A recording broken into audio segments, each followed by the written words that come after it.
Hello everyone, मैं Gurukul career academy के साथ विवेक मौर्य। आज हम स्टार्ट करने जा रहे हैं क्लास 8 का चैप्टर नंबर 4 डाटा हैंडलिंग। तो सिंपल डाटा का पहले डेफिनेशन जानते हैं कि डाटा होता क्या है। Then information collected in all such cases is called data.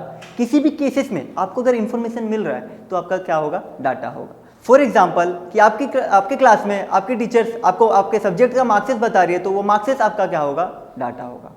ठीक है, आपको अगर होमवर्क्स मिल रहा है और आप होमवर्क्स को गूगल्स पे सर्च मार के लिख रहे हो तो जो लिख रहे हो वो भी आपका एक इन्फॉर्मेशन हुआ और वो इन्फॉर्मेशन ही आपका डाटा हुआ। जैसा कि मैंने पहले ही बोला, कोई भी इन्फॉर्मेशन जो आप कलेक्ट कर रहे हो, लिख रहे हो, वो आपका क्या होगा, डाटा होगा किसी भी केसेस में। ठीक है, अब डाटा को दो जगह से रिप्रेजेंट किया जाता है। पहला कि आप उसे लिख के रिप्रेजेंट करते हो, जैसा कि मैंने 2 एग्जाम्पल दिया, और दूसरा उसको ग्राफिकली मेथड से आप रिप्रेजेंट करते हो।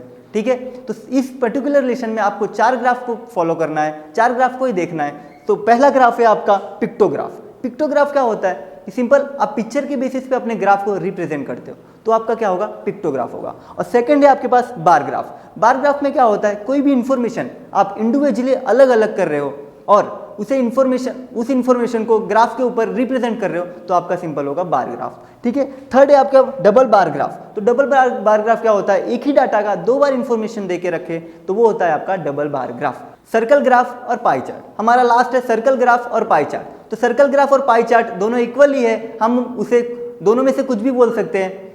सर्कल ग्राफ में आपको कुछ नहीं करना है, सर्कल ग्राफ में कुछ भी नहीं है, सिंपल है कि आपको सर्कल के बेसिस पे आपके डाटा को रिप्रेजेंट करना होता है, तो वो होता है आपका सर्कल ग्राफ। आइए इन चारों ग्राफ को हम डिटेल में देखते हैं। तो अभी तक हम डाटा को ग्राफ के ऊपर रिप्रेजेंट कर रहे थे, जैसा कि हमने पहले देखा कि 4 हमारे पास ग्राफ थे। अभी हम एक एक करके सबको डिटेल में देखेंगे। तो सबसे पहला है हमारे पास पिक्टोग्राफ। तो पिक्टोग्राफ क्या होता है, तो किसी भी डाटा को आप पिक्चर के बेसिस पे रिप्रेजेंट करते हो तो आपका होता है पिक्टोग्राफ। फॉर एग्जाम्पल मेरा एक दुकान है, मैं उसमें बॉक्सेस को सेल करता हूँ। अगर मैंने मंडे को 100 बॉक्सेस सेल किया, ट्यूसडे को 200 बॉक्सेस सेल किया, वेडनेसडे को 300 बॉक्सेस सेल किया, तो मैं उसे रिप्रेजेंट कैसे करूँगा, फिर उसी को हम इधर देखते हैं।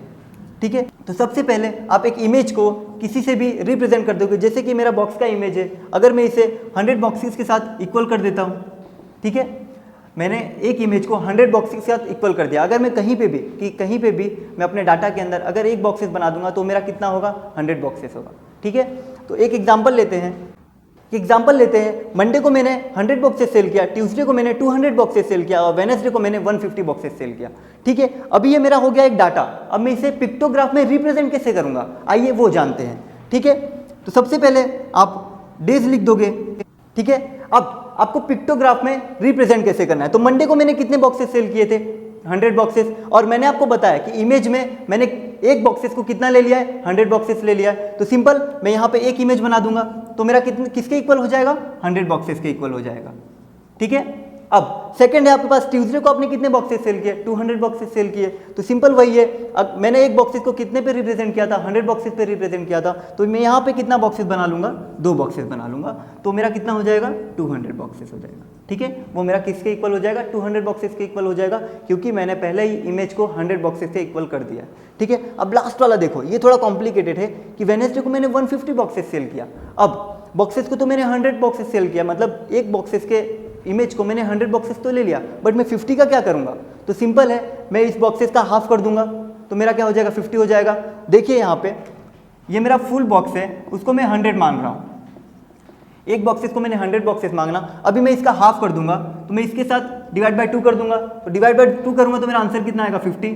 मतलब जब मेरा हाफ बॉक्सेस रहेगा तो तब क्या आएगा, मेरा 50 बॉक्सेस आएगा। ठीक है, तो यहाँ पे सिंपल वही करता हूँ। वेडनेसडे को मैंने 150 बॉक्सेस सेल किया था, तो यहाँ पे रिप्रेजेंट कैसे करूँगा, पहला 1 बॉक्सेस तो ये 100 हो जाएगा और लास्ट में हाफ कर दूंगा तो मेरा कितना हो जाएगा, 150 बॉक्सेस हो जाएगा।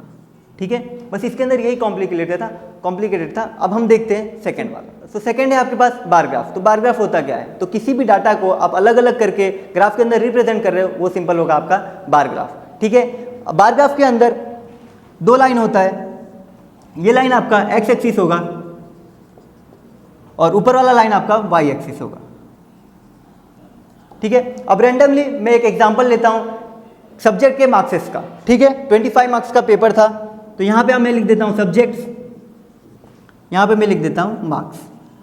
ठीक है, पहला आपका इंग्लिश, तो ये आपका सिंपल एक बार ग्राफ का फॉर्म हो जाएगा। अभी इंग्लिश में मेरा कितना आया था, 15 मार्क्स आया था। हिंदी में कितना आया, 20 मार्क्स आया और साइंस में कितना आया 5 मार्क्स आया। तो इस तरह से आप जब रिप्रेजेंट करते हो तो सिंपल ये बार ग्राफ होता है। ठीक है, अब थर्ड है आपके पास डबल बार ग्राफ। तो डबल बार ग्राफ सिंपल कुछ नहीं होता, एक ही डाटा को आपको 2 बार इंफॉर्मेशन देके रखा है। फॉर एग्जाम्पल ये मेरा फर्स्ट सेमिस्टर का एग्जाम का मार्क्सेस हो गया, अब सेकेंड सेमिस्टर का भी मुझे रखना है। तो सिंपल इंग्लिश में मेरा 20 आ गया, हिंदी में मेरा 25 आ गया और साइंस में मेरा 10 आ गया। ठीक है, मैंने एक ही डाटा को 2 बार इंफॉर्मेशन देके रखा था, तो उसको रिप्रेजेंट किया, वो मेरा सिंपल क्या होता है, डबल बार ग्राफ होता है। ठीक है, एक ही इंफॉर्मेशन को, एक ही डाटा में 2 बार इंफॉर्मेशन देके रखा था, तो मैंने उसे रिप्रेजेंट किया ग्राफ के अंदर, वो मेरा क्या हो गया, डबल बार ग्राफ हो गया। ठीक है, बार ग्राफ क्या हो जाएगा, सिंगल आपको इंफॉर्मेशन देके रखे, आप उसे अलग अलग रिप्रेजेंट करो तो आपका क्या होगा, बार ग्राफ होगा। और डबल बार ग्राफ में क्या होगा कि आपको एक ही डाटा को 2 बार इंफॉर्मेशन देके रखे, जैसे कि फर्स्ट सेमेस्टर के एग्जाम का मार्क्स था और ये मेरा सेकेंड सेमेस्टर के एग्जाम का मार्क्स था। ठीक है, इसी के साथ हम चौथा देखते हैं। तो फोर्थ ग्राफ है आपके पास सर्कल ग्राफ और पाई चार्ट। तो सर्कल ग्राफ और पाई चार्ट दोनों एक ही होता है। सर्कल के अंदर आपको पूरे के पूरे डाटा को रिप्रेजेंट करना होता है, तो वही आपका होता है सर्कल ग्राफ। फॉर एग्जाम्पल एक स्कूल में 2 जेंडर है, जैसे बॉयज़ और गर्ल्स है, अब मैं उसे रिप्रेजेंट करता हूँ सर्कल ग्राफ के अंदर। सिंपल इतने परसेंट लोग 75% बॉयज़ हो गए और 25% गर्ल्स हो गई।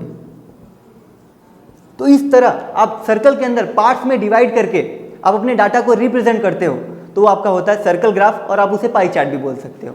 जैसे कि अभी आपको देख के ही पता चल जाएगा कि सबसे ज़्यादा कौन है स्कूल के अंदर, तो बॉयज़ है, 75% बॉयज़ है। तो आप देख के ही पता चल जा रहा है आपको कि कितने परसेंट बॉयज़ है, 75% बॉयज़ है। अभी मैं आपको बोलूँ कि आप इसमें ये बताओ तो मेजोरिटी ज़्यादा किसकी है, तो आप बोलोगे बॉयज़ की मेजोरिटी ज़्यादा है स्कूल के अंदर। ठीक है, इस तरह आइडेंटिफाई करने में ईजी पड़ता है आपको सर्कल ग्राफ के ऊपर। ठीक है, आप इसको देखते हैं कि सर्कल ग्राफ हमने बना तो दिया, बट उसके पार्ट्स को कैसे डिवाइड करें और कैसे उसको राइट डाउन करें, ये जानते हैं। तो मैंने आपको पहले ही बताया कि सर्कल ग्राफ और पाई चार्ट दोनों इक्वल ही होता है, तो मैं उसे सर्कल ग्राफ भी बोल सकता हूँ, पाई चार्ट भी बोल सकता हूँ। तो आप कंफ्यूज मत होना कि यहाँ पे इन्होंने पाई चार्ट ही क्यों लिखा है, सर्कल ग्राफ कहाँ गया।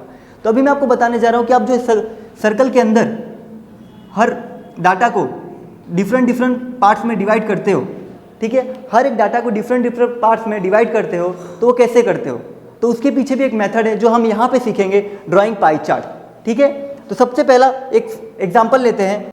ठीक है, एक एग्जाम्पल लेते हैं कि मैंने एक एग्जाम्पल लिया है फ्लेवर, तो कितने परसेंट लोगों को कितने फ्लेवर पसंद है। ठीक है, चॉकलेट फ्लेवर 50% लोगों को पसंद है, वनीला फ्लेवर 25 लोगों को पसंद है, 25% लोगों को पसंद है, और अदर फ्लेवर 25% लोगों को पसंद है। अभी देखो, ये मेरे पास एक डाटा है, मुझे इसको पाई चार्ट के अंदर ड्रॉ करना है। तो सिंपल कैसे करूंगा, मेरे पास सिर्फ दो स्टेप लगेंगे इसको रिप्रेजेंट करने के लिए, इसको सॉल्व करने के लिए। तो सबसे पहला स्टेप है कि मैं इस डाटा का फ्रैक्शन बनाऊं,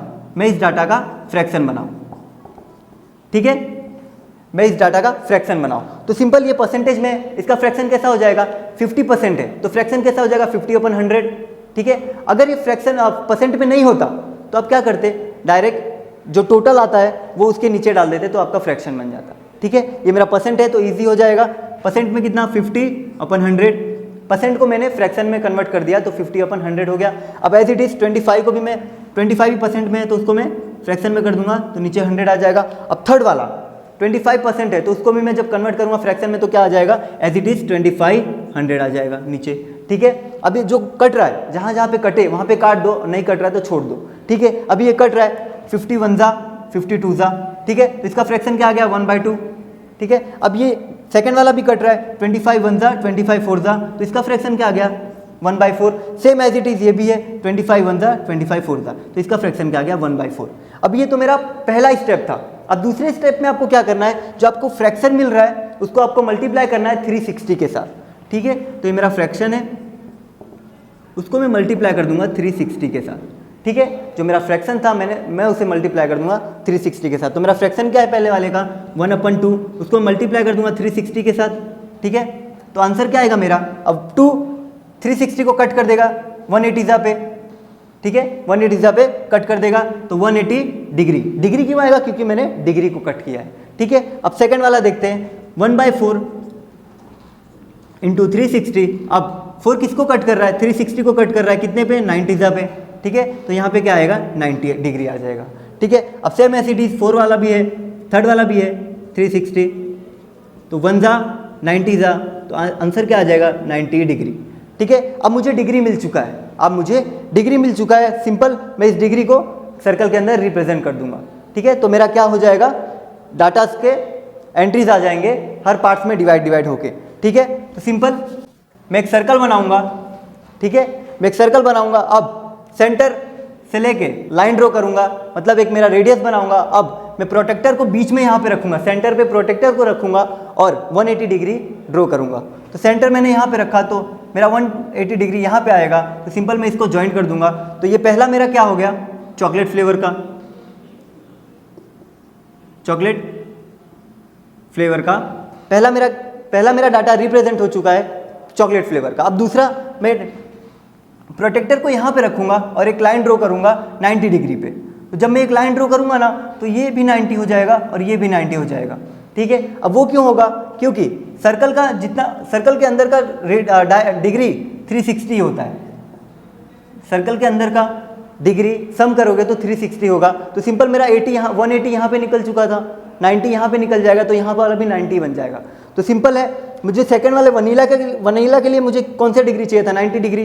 मैं यहाँ पे वनीला डाल सकता हूँ, चाहे यहाँ पे डाल सकता हूँ, आप कहीं पे भी डाल सकते हो। तो सिंपल मैं यहाँ पे डाल देता हूँ, 90 डिग्री बनाए तो ये वनीला फ्लेवर। ठीक है, ये मेरा कौन सा हो जाएगा, वनीला फ्लेवर हो जाएगा। और लास्ट वाला मेरा क्या हो जाएगा, अदर फ्लेवर हो जाएगा। ठीक है, लास्ट वाला मेरा क्या हो जाएगा, अदर फ्लेवर हो जाएगा। तो इस तरह आपको पाई चार्ट के अंदर डाटा को रिप्रेजेंट करना होता है। तो इस तरह आपको पाई चार्ट के अंदर डाटा को रिप्रेजेंट करना होता है। अब हम लास्ट कॉन्सेप्ट देखते हैं, प्रोबेबिलिटी। तो लास्ट कॉन्सेप्ट है हमारा इस लेसन का प्रोबेबिलिटी। तो प्रोबेबिलिटी क्या होता है, किसी भी चीज के होने का चांसेस, वो हमारा क्या होगा, प्रोबेबिलिटी होगा। फॉर एग्जाम्पल, मैं एक कॉइन लेता हूं, अब उसमें क्या निकलेगा, एक हेड निकलेगा। अगर मैं उसे टॉस करता हूं तो मुझे क्या निकलेगा, एक हेड निकलेगा और एक टेल निकलेगा। ठीक है, हेड निकलने का प्रोबेबिलिटी मतलब चांसेस कितना है, और टेल निकलने का प्रोबेबिलिटी यानी चांसेस कितना है। इस तरह मैं उसको रिप्रेजेंट करूंगा। तो प्रोबेबिलिटी का एक फॉर्मूला होता है, number of favourable outcome upon total number of outcome. तो प्रोबेबिलिटी का फॉर्मूला होता है number of favourable outcome upon total number of outcome.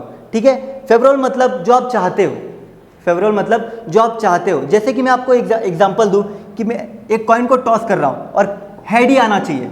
तो हेड मेरा क्या हो जाएगा, मैं जो चाहता हूं, मैं क्या चाहता हूं कि मेरा हेड आए। तो हेड आने का कितना पॉसिबिलिटी होगा, एक कॉइन के अंदर एक ही होगा, तो सिंपल 1 आ जाएगा। अब टोटल आउटकम कितना आ सकता है, तो 2 आ सकता है, एक हेड आ सकता है, एक टेल आता है। ठीक है, तो टोटल आउटकम कितना हो जाएगा, 2 हो जाएगा। तो इसलिए जब आप हेड चाहते हो, एक कॉइन को टॉस करने पे जब आप हेड चाहते हो, तो आपका पॉसिबिलिटी क्या आता है, 1/2। ठीक है, हाफ पॉसिबिलिटी आता है। अब ये तो हो गया आपका इजी सा। अब देखते हैं डाइस में 6 तक आ सकता है। तो सबसे पहला पॉसिबिलिटी क्या है, 1 भी आ सकता है उसके अंदर, 2 भी आ सकता है उसके अंदर, 3 भी आ सकता है उसके अंदर, 4 भी आ सकता है, 5 भी आ सकता है, 6 भी आ सकता है। ठीक है, 6 से आगे डाइस के अंदर नहीं जाता है, तो 6 हमारा लास्ट होता है।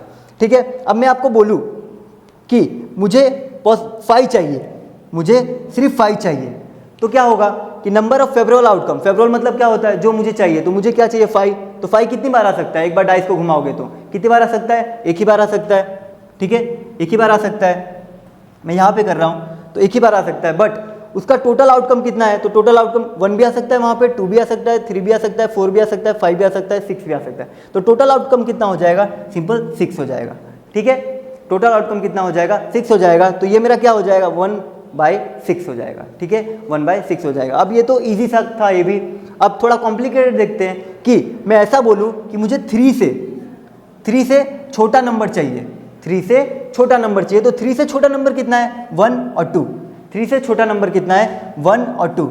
नंबर ऑफ फेवरेबल आउटकम कितना हो जाएगा मेरे पास, 2। ठीक है, अब टोटल आउटकम कितना था मेरे पास, 6।